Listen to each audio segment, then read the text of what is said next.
I work as a morgue doctor. Our janitor can stop a family's grief in 2 minutes, but his price is horrifying. I am a medical doctor, specifically a forensic pathologist. A few months ago, I landed my first official position at a large county morgue. After years of medical school, residency, and brutal hours, I finally had a steady job with a clear routine. The work is not glamorous, but it is necessary. I examine the deceased, determine the cause of death, and prepare the reports. It is quiet, methodical work, which is exactly what I wanted. The facility itself is located in the basement level of a massive hospital complex. It is a sterile, cold environment filled with stainless steel tables, bright fluorescent lights, and the constant, heavy smell of chemical cleaners and formaldehyde. There are only 3 of us who work down here during the day: the senior medical examiner, myself, and the janitor. The senior examiner is a quiet woman who spends most of her time in her office reviewing files. We barely speak unless it is about a specific case. That leaves the janitor. He is an old man. His skin is deeply wrinkled, resembling weathered leather, and his posture is severely hunched. He wears a standard gray maintenance uniform that always looks slightly too large for his thin frame. He moves slowly, dragging a mop bucket down the long tiled hallways, keeping entirely to himself. He never speaks to me or the senior examiner. He just does his job, cleaning the floors, wiping down the stainless steel tables after we finish our examinations, and emptying the biohazard bins. I thought he was just a quiet, isolated man working a miserable job. But within my first 3 weeks, I started to notice a pattern. The morgue has a small viewing room. It is a space where families are brought to identify the bodies of their loved ones, or to spend a few final moments with them before they are transported to a funeral home. It is without a doubt the heaviest room in the building. As a doctor, you learn to detach yourself from the emotional weight of death, but witnessing the raw, visceral grief of a mother or a husband in that viewing room never gets easier. People react to sudden death in terrible ways. They collapse on the floor. They scream until their vocal cords tear. They hyperventilate.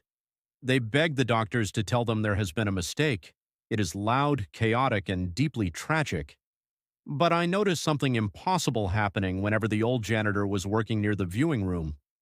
The first time I noticed it, we had received the body of a young man who had died in a motorcycle accident. His parents were brought down to the viewing room. Through the heavy wooden door, I could hear the mother sobbing hysterically.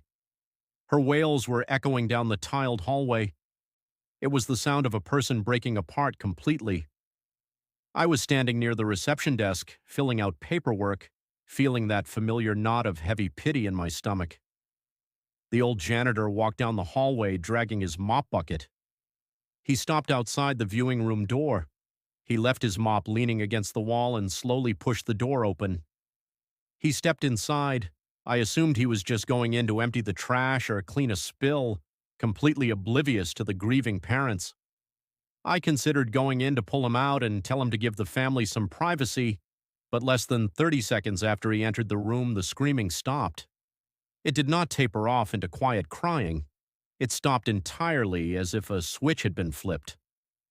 A minute later, the old janitor walked back out of the room, picked up his mop, and continued down the hall. Shortly after, the parents walked out of the viewing room. I braced myself to see their ruined faces, prepared to offer them water or a chair, but they did not look ruined. The mother's face was dry. The father was holding her hand. They looked calm.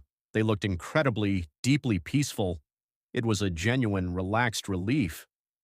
They thanked the receptionist politely and walked out to the elevator.